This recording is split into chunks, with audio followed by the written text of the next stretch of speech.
Hello everyone, welcome back to my another video. तो आज मैं आपको एक छोटा सा इन्फॉर्मेशन देने वाला हूँ। आसाम में जो एपीडीएसएल का करंट बिल है वो करंट बिल इश्यू के बारे में बात करने वाला हूँ। यहाँ पर क्या होता है कि अगर आप अपने बिल पे करना चाह रहे हैं किसी भी ऐप से, हो फोन पे, गूगल पे या अदर जो ऐप से जहाँ से आप पे कर रहे हैं, तो इसमें क्या होता है कि आपका जो पैसा अकाउंट से कट हो चुका है, लेकिन अभी तक आपका जो बिल है बिल पे नहीं हो रहा है। या तो आपका बिल पेंडिंग में जा रहा है, या तो आपका जो बिल है बिल रिजेक्ट हो रहा है, या आप चाहते हैं कि आपका जो कितने बिल आ चुके हैं वो आप अपने मोबाइल के जरिए से बिल चेक करना चाह रहे हैं, तो या तो आपका बिल शो नहीं हो रहा है, या तो आपका जो बिल है वो बिल रॉन्ग दिखा रहा है।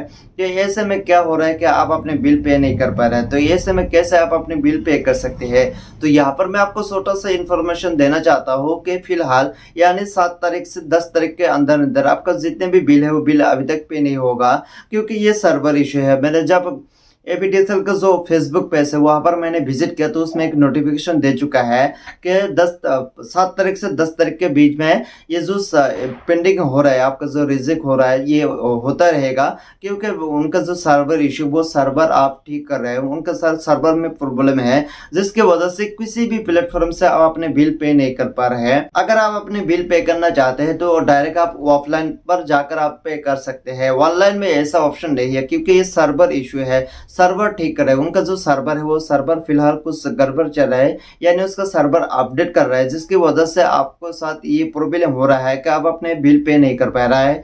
तो इसमें घबराने की कोई बात नहीं है। आपके जितने भी बिल पेंडिंग में जा चुका है या रिजेक्ट हो चुका है वो सारे के सारे ठीक हो जाएगा। 10 तारीख के बाद अगर आप ट्रैक करेंगे तो आपके बिल पे हो जाएगा। तो ये था छोटा सा इन्फॉर्मेशन। उम्मीद है ये वीडियो आपको पसंद आया होगा। इस वीडियो पाने के लिए मेरे चैनल को आप जरूर सब्सक्राइब करके रखिए।